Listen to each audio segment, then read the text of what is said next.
Al Quintache, Jimmy Wilkins, Marshall Royal, Count New Yorkster, and a little bassy kick.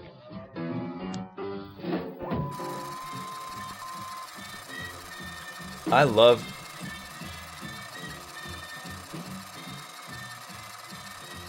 Because then I'm like, is it this or that? Here, like, you're sorting me out, man. All right.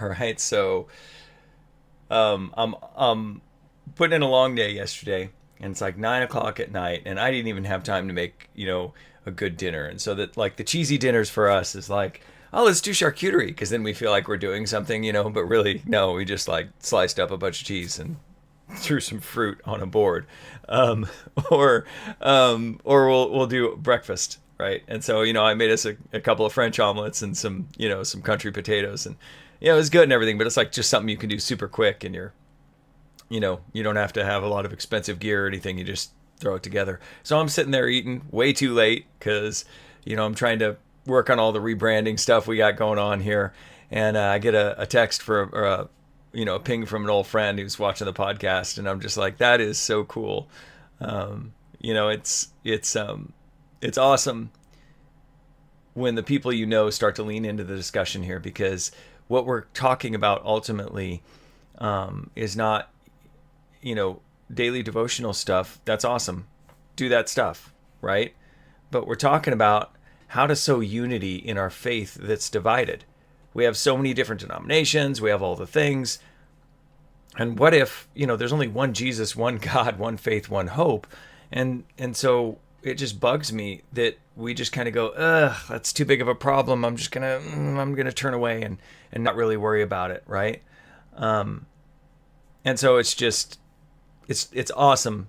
So many of the people that I know lean into this discussion, and we're starting to figure out how to, stop treating Jesus like I get to have my own individual little canvas that I keep with me, and it's my Jesus, and, tearing up that individual canvas and putting a canvas on the wall and working on it together. And that starts life to life. And that's the same thing with our political divides and everything else. We like to think, well, that's a big picture down situation. Is really not. If we could figure out how to talk to each other as neighbors and friends, all of the problem essentially just goes away, And that's what that whole thing is about. And so the appeal to unity is really an appeal to love your neighbor and love your brother and love the people that you can take to coffee. That's really what it's all about. So, man, I'm super thrilled that you're watching, dude, and I hope you appreciate the rebrand. I hope you appreciate all the tunes and the genres and the retros, because I know you and I like a lot of that stuff. And just remember, there's 3 things to unity that we're going to keep talking about over and over and over again. We have such a hard time with unity in the Christian faith because we don't know how to have good conversations about Jesus where we disagree, or about faith where we disagree. Instead, we go, oh, well, you think that, and then we just are dismissive because we don't want the fight. And so we've settled with the idea that we're either going to fight or we're going to dismiss each other. And then, we don't have a solution for how to talk to each other, because we know that if we come together and talk to each other, even if we heard each other and understood each other, how are we going to work out our differences over Jesus? Like, what's the plumb line? How do we determine, when we have to change, and how do we answer the question of Jesus in the same way and have some kind of chance of coming up with the same answer when we say, who is Jesus? So we don't have good conversations because we don't know how to have good conversations where we disagree. We don't have a solution for how to answer the question of Jesus together that's functional, life to life. And then the other thing is, we're kind of too cool for change. We think change is what a baby Christian does. And we got that flipped on its head, man. The more I follow Jesus, the more proud I am of my change, because that's the good stuff. The part of me that I'm leaving behind. Many of you who knew me, 20, 30 years ago and knew what an insecure little jerk I could be at times. Hopefully you see that I'm at least a little bit less. I'm not the man I was.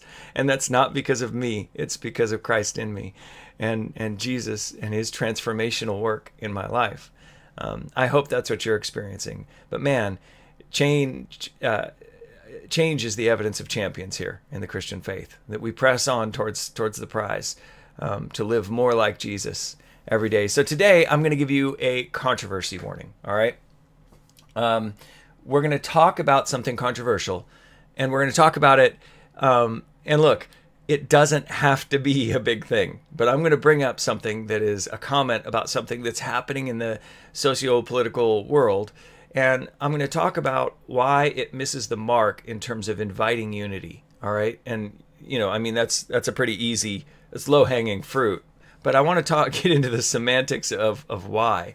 And we're going to talk about what it is to strawman someone or to miss their point, and why that's so important, and why Jesus would want us to do better than that.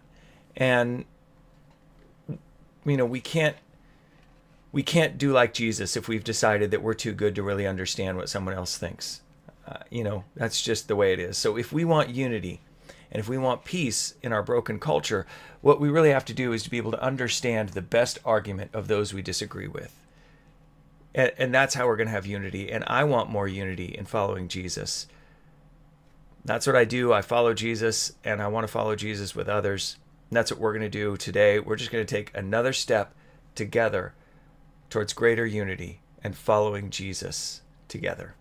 All right, let's take another step and take it away, Chuck. And being willing to be less than the least became the greatest of all. Let us imitate him who was King of kings and yet a servant of servants. The future doesn't belong to the faint-hearted. It belongs to the brave. Would you turn on my microphone, please? It's right here in the hall closet.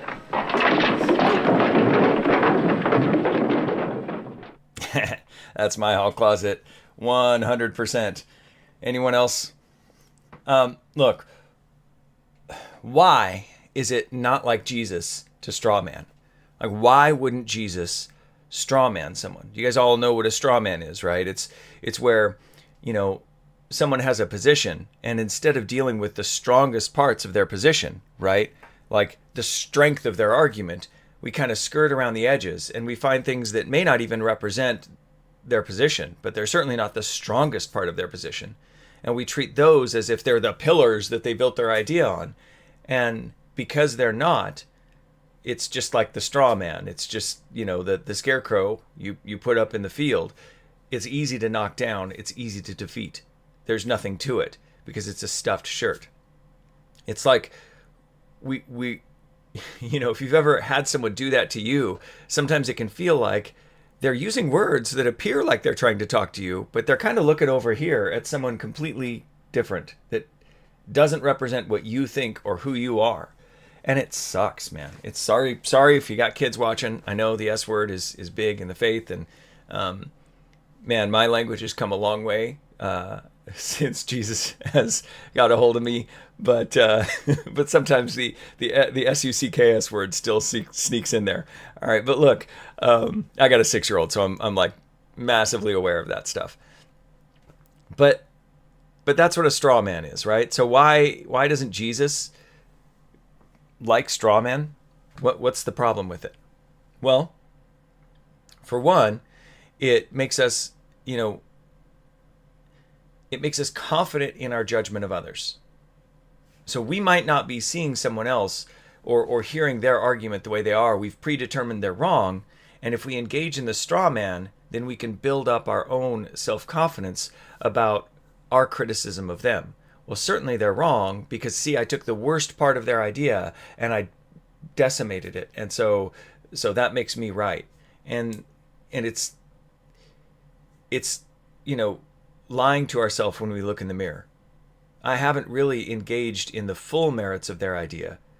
I haven't really engaged in the strength of their argument. So my idea or my viewpoint might be lacking, but I can't be bothered. Okay, so it turns us back onto our own false judgment of others. It also avoids humility. And, I'll often say this, that maybe not all pride. Some people we come by pride honestly, narcissism or whatever, the thing. But for a lot of us, pride is actually not pride. There's a bunch of fear underneath. And we've just kind of put on this armor of pride, like to keep anyone from seeing what's underneath the thick candy shell, Well, it's not really candy though. But, we're defensive. And then it polarizes and it shrinks our ability to reason, right? So if I engage in the straw man, then it's easy for me to say I have my idea, which is the right idea, and there's the other idea. And those are the only two things I have to wrestle with. And if those are the only two things that I have to wrestle with, then it's easy for me to say I'm right, because there's only two ideas, my idea and the wrong idea.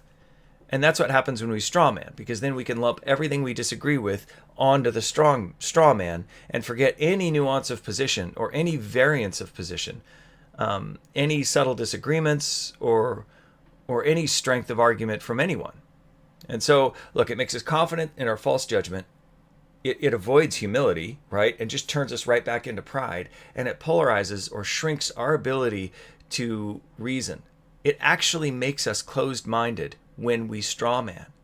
There was a clip I was watching, and I looked for it. I couldn't find it. But they were talking about statistics. They had done some study, and they had people examine a magazine ad. Maybe you've seen this clip. And they said, if you count how many pictures are in this ad or on this magazine page, then, we'll give you some money. And, I don't know, $1,000 or whatever it was. It was, a good amount. And there's an ad in the middle of the page that said there are 47 pictures on this page. And those who kept an open mind found that and then, perceived themselves to be more lucky, right? And those who had a closed mind or were hyper-focused missed it.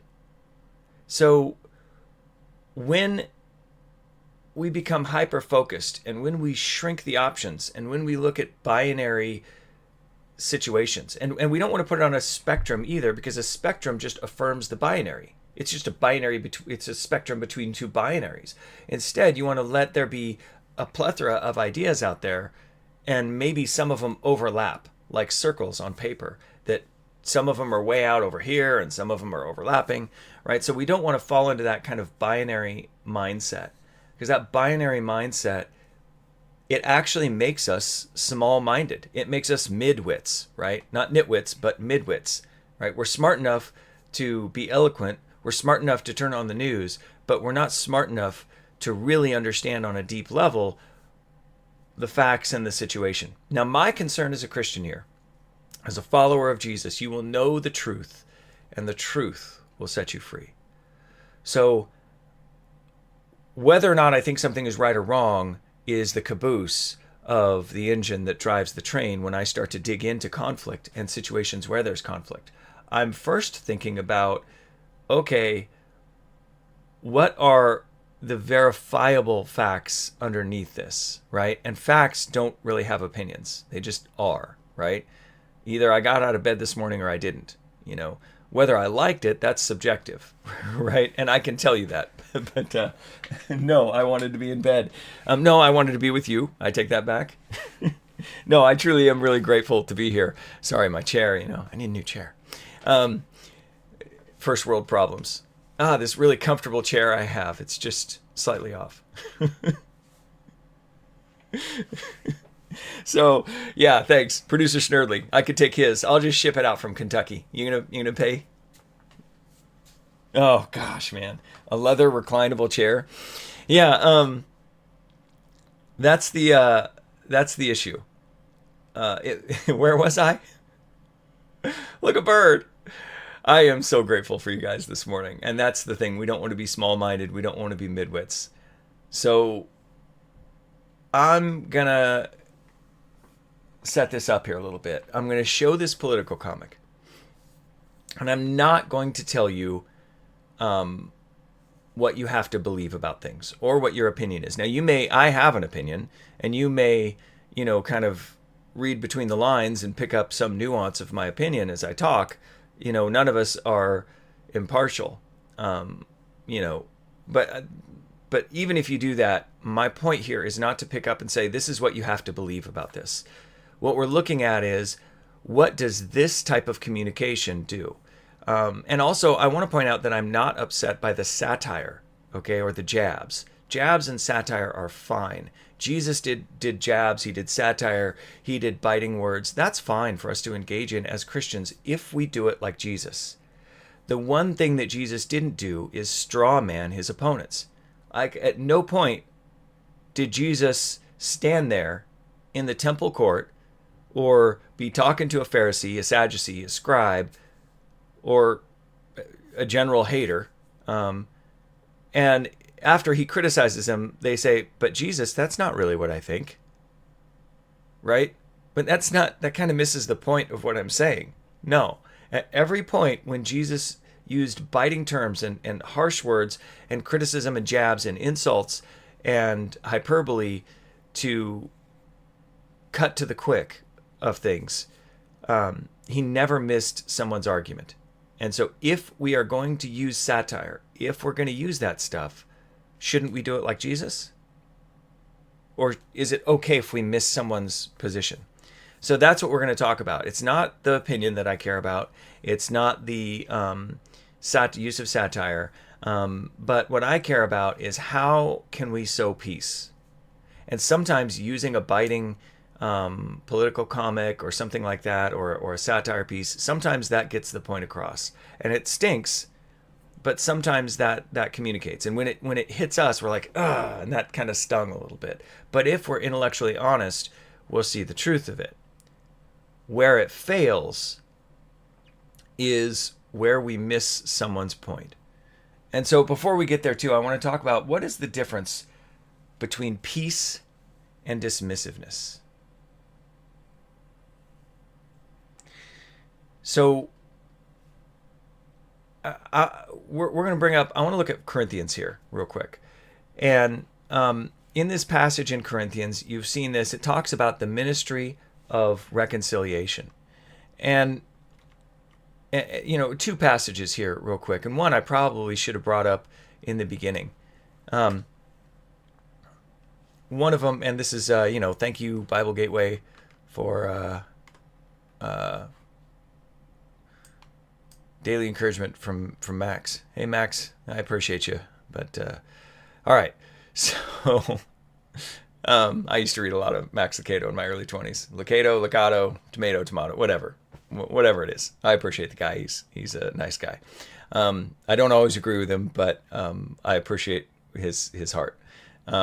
Bless your heart. I don't mean to do that to him. Sorry.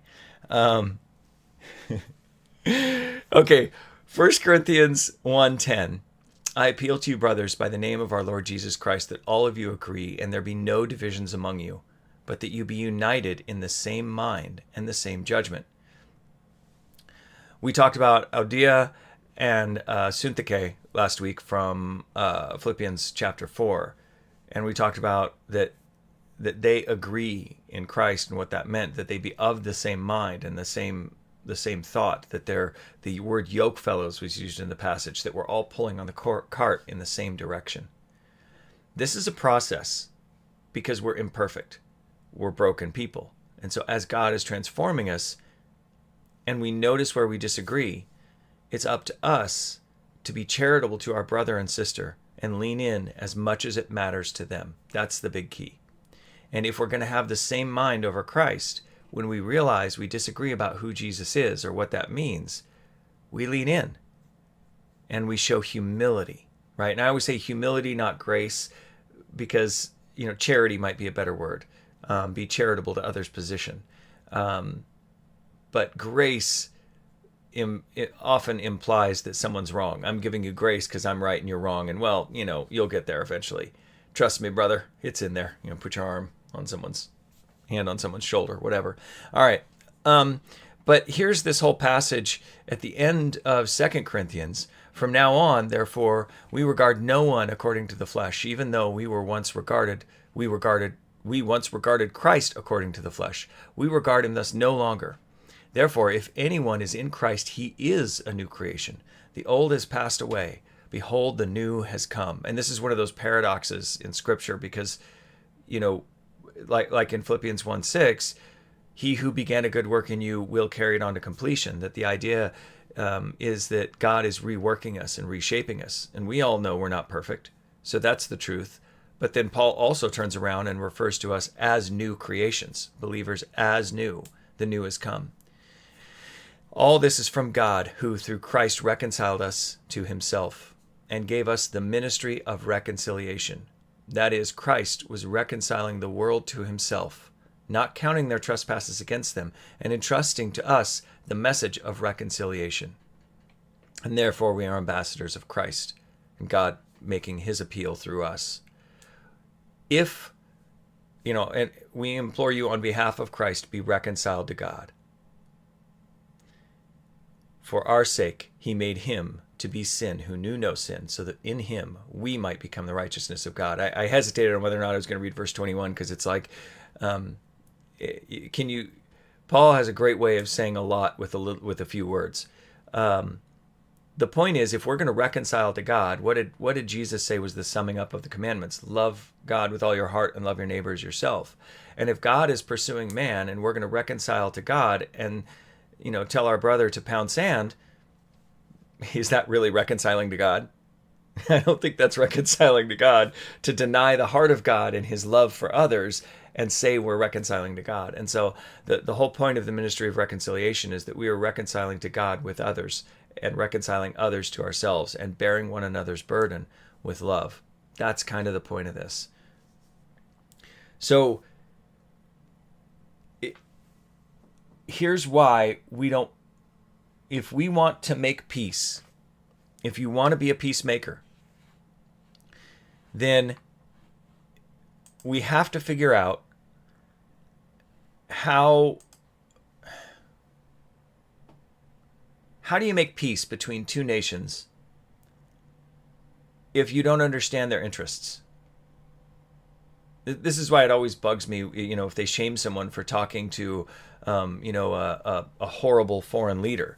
It's like, well, how are you gonna sow peace if you never? The moment you stop talking, all you have left is violence. And so when we shame someone from talking to someone or having meetings or conversations, what we're saying is what we really want is violence.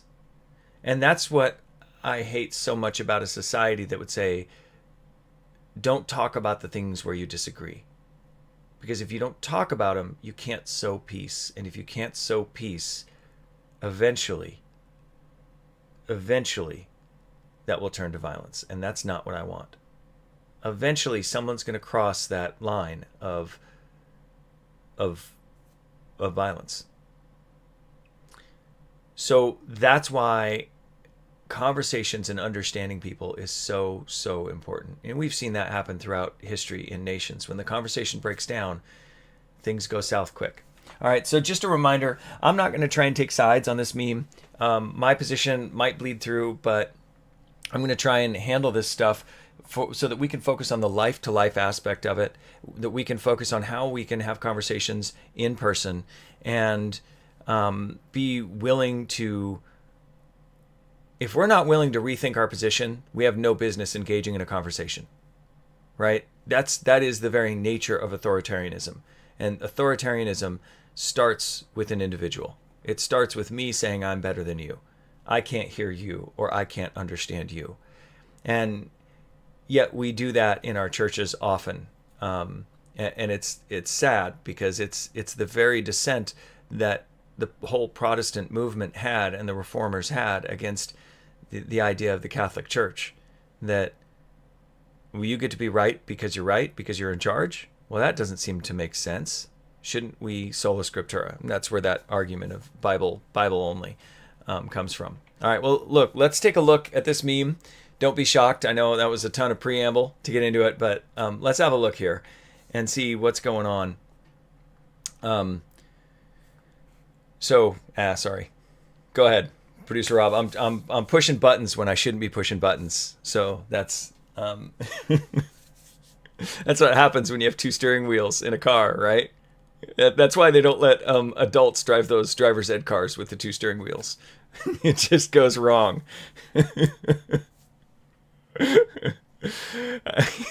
Yeah, side seat driving.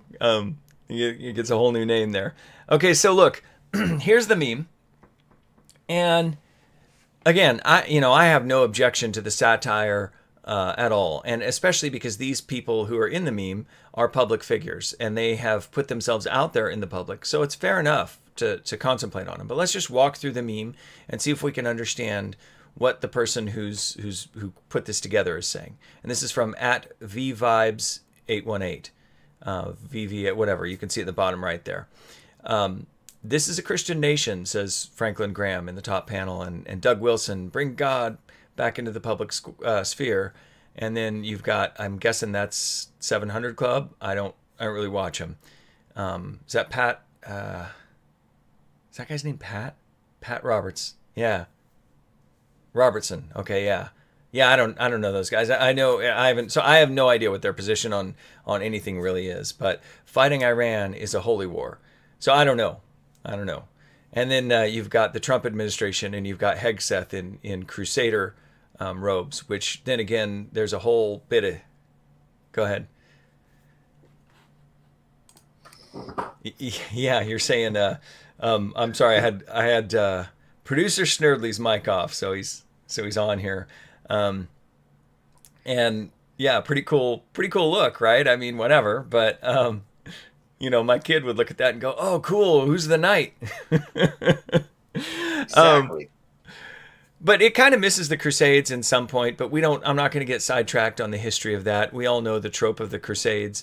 But I think, if your idea of the Crusades is that, Christians were killing people because they didn't believe in Jesus, then I think read some history on that. There's some good podcasts that you can really check out. There's a YouTube channel, Ryan M. Reese, Reece, I think, who does little 30-minute segments on Christian history and goes into the Crusades, and he's got a really good, he's really fair-minded, and tells both sides. Anyway, so they're all saying, well said, and then the Pope says, we must strive for peace and not use God to justify violence. And then the Trump administration turn around and say, religion needs to stay out of U.S. policy. Okay. So why did I bring this up when it's a straw man, or for the straw man, or when we're talking about straw man? And so obviously I think this is a straw man. Well, I would think if it's the first two panels, that's one statement, and that's a hyperbolic criticism. But I wouldn't agree with the idea that the top panel is actually representative of what these people are saying. Again, I'm going to set aside the 700 Club because I just don't watch them. But, and I'm not tuned into Franklin Graham every day, but I'm familiar with his comments on this. And I'm familiar with Doug Wilson's comments on this. And so right there, that's one thing for to miss what they're saying about God in the public sphere, and to miss what they're saying about the nation and Christianity and those arguments. And if you don't know those arguments, I would say dive into those arguments. Understand the strength of their position and what they're saying. I might suggest listening to a reel or a short from someone like Dennis Prager, talking about cut flower philosophy. But the idea is essentially that there was, who was it? This, who said that our Constitution was meant for a just and moral people, right? That's, which founding father? Man, I want to Google that. All right, you guys can look that up. Maybe I misframed that. The point is that every nation and every society has a national kind of ethos and ethic. And when that nation moves apart from that ethic, it stops becoming what it was. And so their argument is that the ideas of freedom and of liberty are ideas that were founded upon Protestant Judeo-Christian ideology. And that's what birthed the ethos of the country. And when we try and get rid of that root, then we lose our way with morality. Now, they all have different arguments for why they believe these different things, but I think it would be fair to do the first two panels and make that its own meme. The problem is they've made so many assumptions about those panels, about people's motives, and what their motives are in terms of the Iran war. And then they bring up the Pope. And this is not what I understand the Pope to have said. I believe that the Pope said something that was... let me see. I have his comments here. Let me pull up his comments. While you're doing that, just so you know, it was John Adams. Moral and religious people, it is wholly inadequate to the government of any other. Yeah, that the Constitution is meant for... Say that one more time. For moral and religious people. Yeah, and it is wholly inadequate to any other. The government of any other. Yep. Okay. Now, Sorry. No, that's great, man. And I got you live, so just so you know, everyone say hi to producer Snerdley, or Birdley, not Snerdley, Snow Birdley. There you go. Different guy. I know, that's a different producer on a different show. All right, look, here's the deal. So the Pope was decrying war in general. Hey, look, we don't need to, we need to be people of peace and not use God to justify violence. And that means that war is violence, right? So a consistent moral position here would be to be against World War II. So that's the question. Would the creator of this meme also disagree with our involvement in World War II? There's your kind of litmus test on if we're strawmanning or not. If they disagree with World War II, then the position that they're trying to say from the Pope, because that's the Pope's comment, if the Pope is against World War II, then he's got a morally just and consistent position. And listen, that's fine, because like Dietrich Bonhoeffer is one of my personal heroes. I don't agree with all of his theology, but he wrestled deeply with pacifism and was very torn about getting involved in house churches in Germany that eventually led to his death. But he was no hypocrite. He's one of the quotes he's famous for is saying, when God calls a man, he bids him come and die. And I couldn't agree with that more. And so I get the idea that we might take a stance that there is no just war for the Christian. That's a fair position. And again, I'm not trying to weigh in on that. However, if we think, if the Pope would agree that World War II and involvement against Hitler in World War II was just, then it's a misapplied comment, because it misses the strongest arguments for the Trump administration and these other, Doug Wilson, Franklin Graham. What are their strongest arguments for being involved in a war with Iran? What is the strongest case for that? So, for example, the counter will say, well, Japan hit America first, and so we were just defending ourselves and the Jews. Well, and we had suspicions about the Jews, but until they really liberated those camps, they had no idea how absolutely horrible it actually was. I mean, some people knew, but that was shocking for the world when the atrocities came to light for everyone to see, right?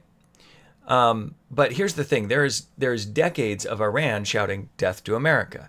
This is, they do it every Friday. Literally shout, "Death to America" and "Death to Israel," right? They kidnapped 66 American hostages in 79 through 81. We all remember the Iran hostage crisis. And, some people say, well, that cost Jimmy Carter a second term, and whatever the case is on that. There's the Iran-backed Hezbollah bombings in 83, the Beirut death toll, 161. And 241 U.S. Marines killed. They, again, bombed an embassy in Beirut, and, 33 killed, 80 hurt. In 84, they bombed an embassy annex. The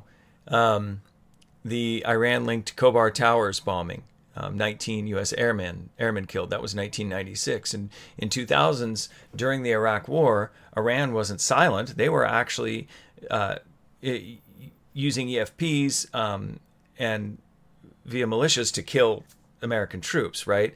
In 2020, they directly fired missiles at U.S. bases in Iraq, and that's post Soleimani. So it's not like we haven't been doing anything this whole time. The question is, was there already a conflict? That's the question to answer.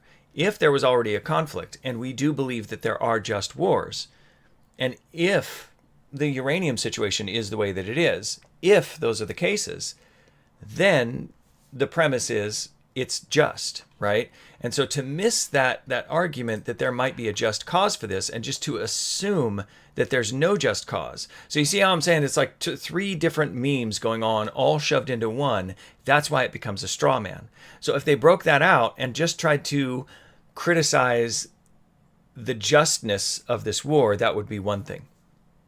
But the meme presumes the war to be unjust and gives them a completely uncharitable position.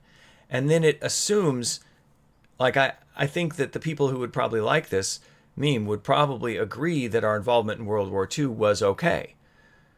So then the question really is, what makes this just or unjust, and do we know the strongest arguments from the other side? Okay, so that's how we do a criticism. We want to steel man a position instead of straw man a position. And then, it comes back to, religion needs to stay out of politics, which I don't believe is the actual comment. That's also a straw man. I believe it's the Pope needs to stay out of politics, and its criticism directed directly at the Pope. Yes. Yeah, it's directed directly at the Pope. Thank you, producer Birdley. I'll get your name right one of these times. So it was directed directly at the Pope, not at religion. So the Pope, from the Vatican, starts to speak into American politics, and the administration disagrees and says, pound sand. Well, whether or not that's the right statement or not, that's just a free speech debate in the public sphere. And, the Pope has in mind something different than this country has in mind, and the nation is having a debate over where should God be in the public square. Are we a completely godless society? In which case, where does our morality come from? And that's kind of what's at stake with, people like Franklin Graham and Doug Wilson. Where would be our justification for not mutilating children because we have some high-minded idea about gender? We sat in a college classroom too long. Where would be our moral ethic when it comes to how, at what point should an abortion be not okay? Spoiler alert, I'm kind of a never guy, but that doesn't mean there's no conversation to be had. And how much of that should be imposed upon society, right? And this is where most of debates on complicated issues will come down. Take the abortion debate. You'll say, well, how many terms? And they'll say, well, it's a woman's choice. Okay, totally fine. But is there ever a point? Like postpartum, that's not happening. Well, here's a case of it happening.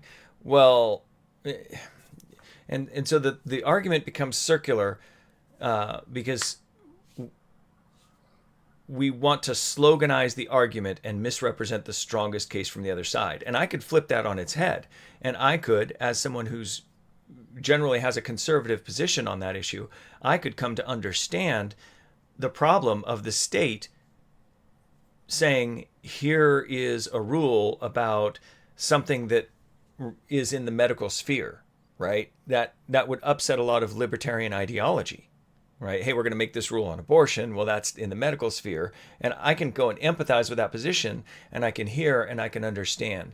And when we understand each other's strongest position, then our criticisms and our jabs actually have hooks. But what happens is a conservative flips by this and they just roll their eyes. And so what it does is it riles up the division because it fails to actually jab at the conservatives for something jab worthy. Does that make sense? So if we want to avoid the straw man, we have to know the strongest case of someone else, right? Why does this kind of thing polarize us? I don't want to go on this anymore. I hope you get the point. Just realize, totally fine to share things like this, but don't share this one. Share ones that are actual strong critique. Maybe even consider sharing it with your conservative friend first, Or if you're a conservative, share it with your more liberal-minded friend. Make sure that the criticism is substantive for their strongest argument, and we call that steel manning. This is what we do in faith all the time. I'm going to let you do that. I know. I got to keep my hands off the. I'm used to having my fingers all over the changers and the switchers here. This is the issue of this. And I didn't mean to bring that up, that political comment, to upset anyone, or again to take a stand on whether or not we should be involved in the war or not involved in the war. I certainly have an opinion. I think it's worth talking about, but I'm going to have those discussions with the people I can look on their face, and we can have coffee and we can begin to wrestle with this together and find some unity in Jesus over the issue, because there is nothing in the sphere of this world that Jesus doesn't care about. And when we realize we disagree as Jesus followers, there's a moment where the light can't shine as bright as it could if we had unity, if we were of the same mind. And so we lean into reconciling ourselves to God together, to the vision of Jesus, to the bright light of Jesus, because Jesus was very much political. He walked right into the middle of the political powers and the political authorities and torqued them off in the strongest possible way. He said, basically, come at me, bro. Right? We get that example in Luke 15, I believe, where Jesus has the crowds behind him, and the crowds behind him are not all the best crowds, right? And some of them are his followers, and some of them are who knows, but they're behind him, because that first century world was basically divided over two things at the time of Jesus. Was the baptism of John from God or not? And so Jesus asks the religious leaders, hey, who's John's baptism? Was it from God or was it from man? And what do they say? Well, we don't want to say it's from man, because that crowd behind Jesus will kill us, right? And so Jesus is aware of the tumult and the crowd behind him. He's aware of the conflict. And this is a highly charged political moment. And they say, but we don't want to say it's from God, because then he'll say, well, why didn't you believe him? Why didn't you take it? So Jesus was someone who walked right into the middle of the politics. But if we're going to live like Jesus, we have to understand the how and the why behind what he did. And that means we have to understand a little bit of history, a little bit of context. Here's the thing. Ultimately, pick one. Where do you want to criticize? Right? Criticize their take on whether or not the war is just. Criticize their take on whether or not there ever is a just war. Criticize their criticism of the Pope. But to call them hypocrites because we've misrepresented their initial position, and then to put a quote in their mouth that isn't what they were meaning, that it's not the religion of the Pope that made them upset with the Pope, it's the Pope himself, that they think he's a clown, and so they're not a big fan, right? So if they're not a big fan of an individual and they criticize an individual, is that a criticism of religion speaking into the conversation, or is that a criticism of the opinion of one person speaking into the conversation? So we need to actually understand the nuances, steel man the position, and then by all means, let your memes fly, right? If a meme gets me and it's truthful, I go, it gives me something to think about. But we can do better. We can do better on the internet. The problem is this isn't just an internet thing. We do this life to life. And so why does this kind of thing polarize us? Why does this divide us? Well, I was worried about even bringing up that meme, to be honest, a little bit, because I'm worried that, maybe it's going to be too political for people. Well, they're going to see that I want to talk politics. And that's where I say, I'm sorry, everything. This is my Father's world. Oh, let me never forget that though the wrong seems oft so strong, God is the ruler yet. And if he is the king of this world and I am his subject, I will speak into the public sphere, and I will stand not for politics, but for truth. And we often conflate standing for our political opinion and standing for the truth of the matter. The truth of the matter is that where we disagree, Jesus would have us empathize. This is what Jesus did. He made him a little lower than the angels, right? That God was born as a man in the person of Jesus and walked in our footsteps. And we talked about he grew in wisdom and stature yesterday, that he walked and saw through our eyes for 30 years before he opened up his mouth. He was not confused about what the positions were. He was not tribalistic. He was not just posting a meme that'll get a bunch of likes from his own side and feeding his own endorphins and dopamine. He was actually engaging in this substantive position with a critique that was truthful, that was God's truth. And so, yes, speak into the public sphere, because politics is just a word for anything in the public sphere. But do as Jesus did and be ready for the cross. You know, that's the greatest honor of the follower, that we could follow after Jesus in all things. All right, so why is it tense between followers? All right, well, look, I'm going to hold on. If you want to bump the Be Right Back screen here for a second. All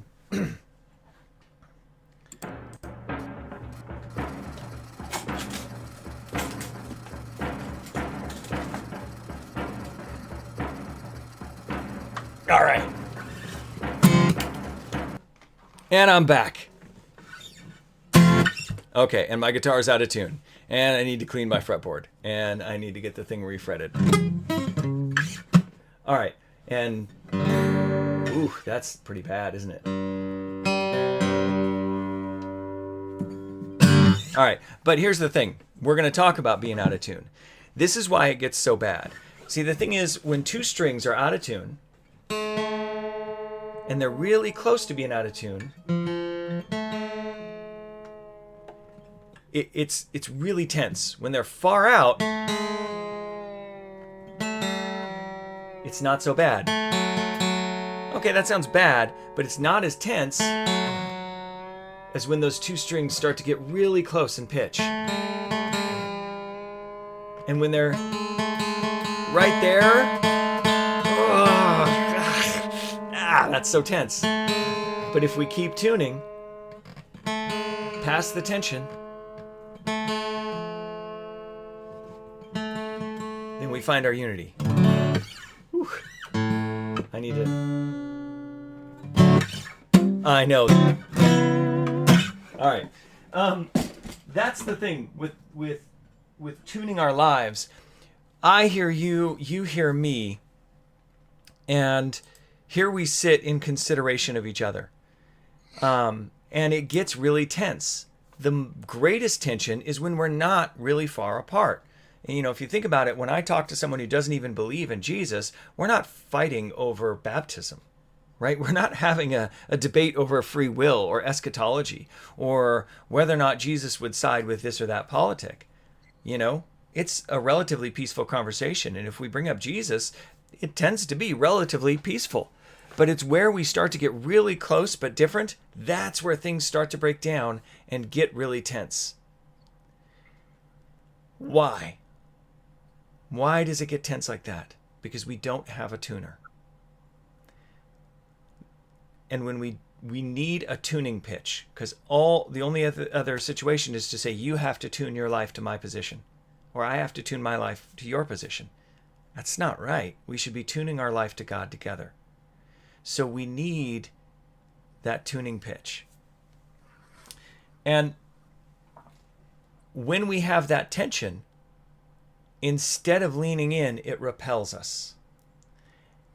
And think of it like this. I was talking to my friend from Australia the other day, and he was talking about, this kind of idea of our Christian division. He says, it's a lot like a compass, where, my compass point that I'm headed to is just slightly off from yours, like just not even a full degree, 1/10 of a degree. And so when we start out, it feels like we're walking together, but there's a little bit of tension. We're just pulling apart. But after we've traveled 100 miles, I can't even see the other person anymore, because it exponentially grows. And when we have no mechanism to tune those strings together, our divisions exponentially grow. And this is where we get my favorite denominational chart, right? Like when we look at all the divisions, that's what's going on. We're really, really close, and then we just continue to divide and continue to divide and continue to divide. And those divisions happen with a lot of tension because of how close we are. We're not that far off, but it's enough, and it matters. So what do we do? If we want unity, what do we do? Because when we divide, what we usually do is we either dismiss people. When we disagree, we usually do one of two things. We dismiss people or we divide, right? So here's the big point. We can't get anywhere if we don't love each other enough to understand and fully understand their position, to steelman their position, right? So if someone says, well, I think God is acting providentially in the world, and that's why this or that war is happening, if we turn around and say, oh, so you're a Christian nationalist. Well, that's not charitable to their position. That doesn't understand what they're saying. That's the very thing that causes our division. That's the work of the wrong king. That's the work of the king of the earth, not the king of the king of man, the king of. That's the work of evil, of Satan. We'll say it that way, So when we don't love people enough to fully understand from their perspective, we're basically Tin Man. We have tin hearts. We're empty inside. And remember that Jesus walked in our shoes, right? And he sees through our eyes. And if you have a relationship with Jesus, you know this. You know that he comes to you because he loves you. And he walks with you through your struggles. Why won't we offer the same where we disagree? It's fundamentally because we don't know how to have the conversation. We keep turning back to strawmans and strawmanning positions and polarization and reducing each other's view. And because we don't have a way to reconcile our differences over Jesus. We don't have a mediator in the discussion in some sense. All right, so here's what we're going to do. We're going to hear one string at a time when we come into complicated issues. And we're going to dig into some complicated issues in the coming weeks. And we're going to hear the positions of these complicated issues. But we're not going to just leave it there. Go, okay, you have your view, I have my view. All right, that's great. And just move on and forget, and be like James, look in the mirror and forget the fact we disagree and have disunity. Because unity is not just a bunch of people in the same room who all believe different things, right?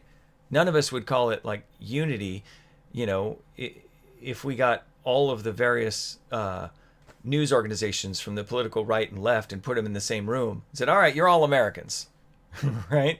No, that's going to be a mess. It's going to be chaos. And so we need to avoid being so arrogant that we think we're the one that's in tune.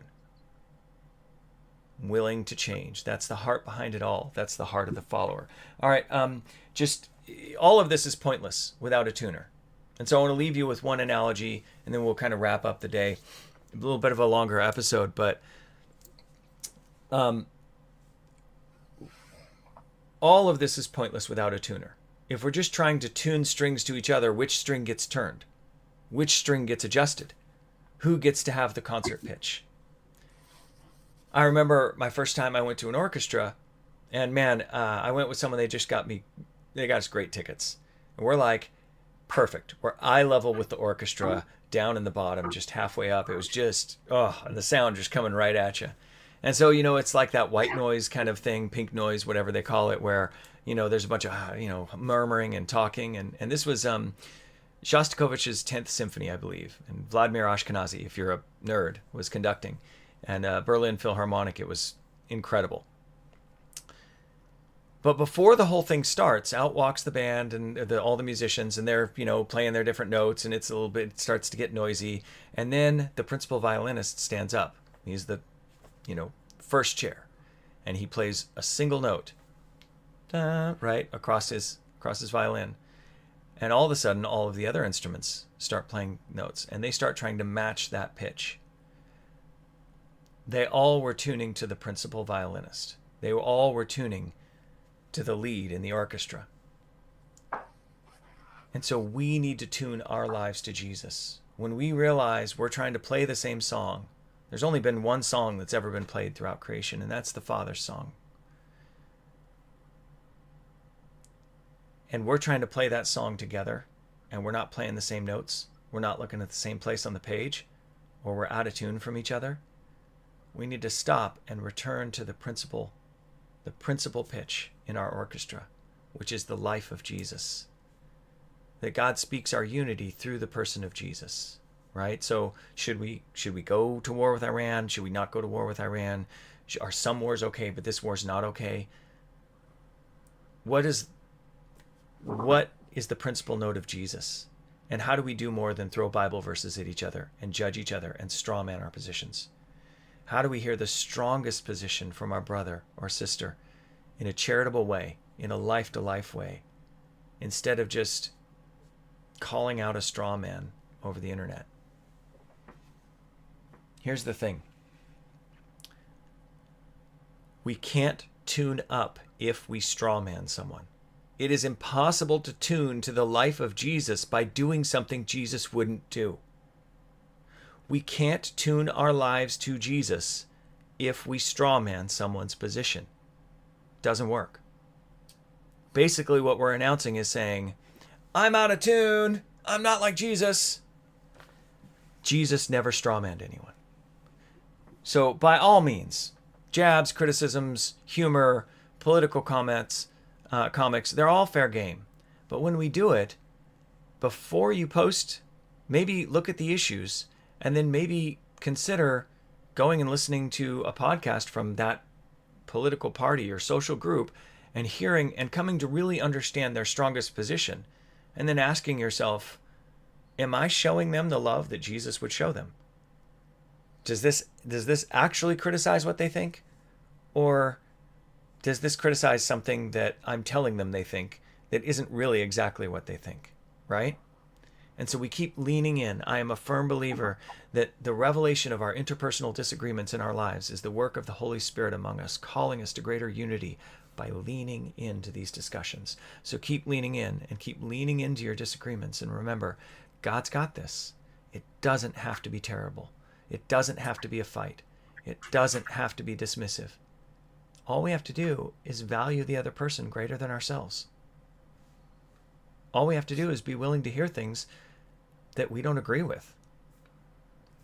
That shouldn't be that hard for Jesus, for God who walked among us in the middle of all the things he disagrees with. Be like Jesus, right? But we have to do the work of having the conversations. All right, look, guys, I can't tell you how grateful I am that you walked through that whole meme thing. I hope you get it. Maybe you've got a better example of a meme. Post it in the comments. Maybe you think I've strawmanned the meme. Okay, post it in the comments. Let me know.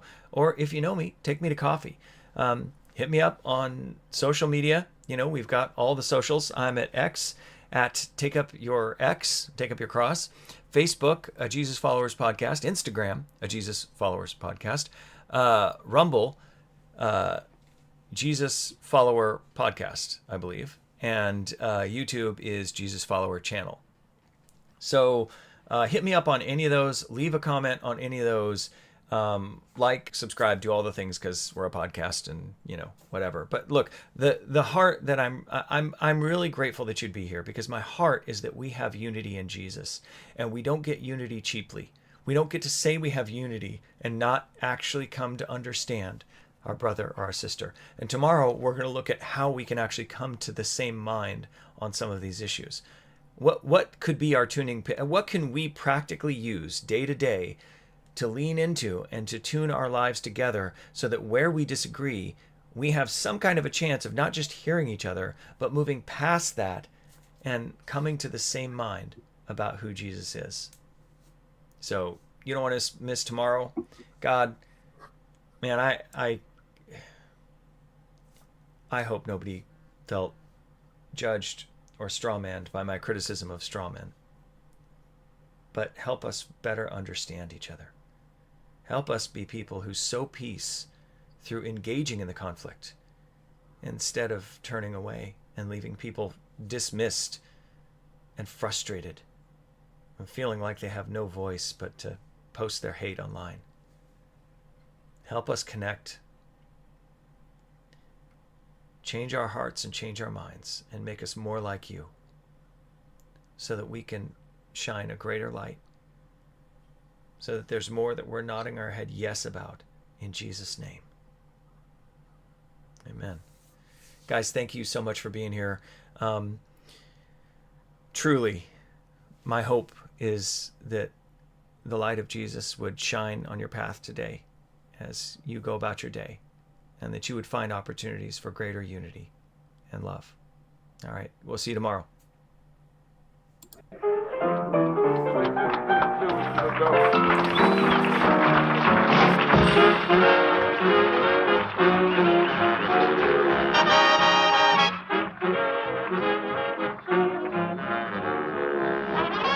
Yes, you now have a concert side table at the fabulous Blue Note, Madison near Dearborn, Chicago's Mecca for moderns, and for the people who play it that way. Currently, the Blue Note is featuring Count Basie, his famous piano, and his big new band. Yes, it's what you've been waiting for. It's Count Billy Basie, and here's the man himself. Good evening, ladies and gentlemen. This is Count Basie and the band. Sincerely, you're going to enjoy. We hope you enjoy our little program, because we're going to have fun working for you. Now, in our first number, we featured Joe Newman on trumpet, Eddie Lockjaw Davis on tenor. A little thing we call the Blee Blop Blues.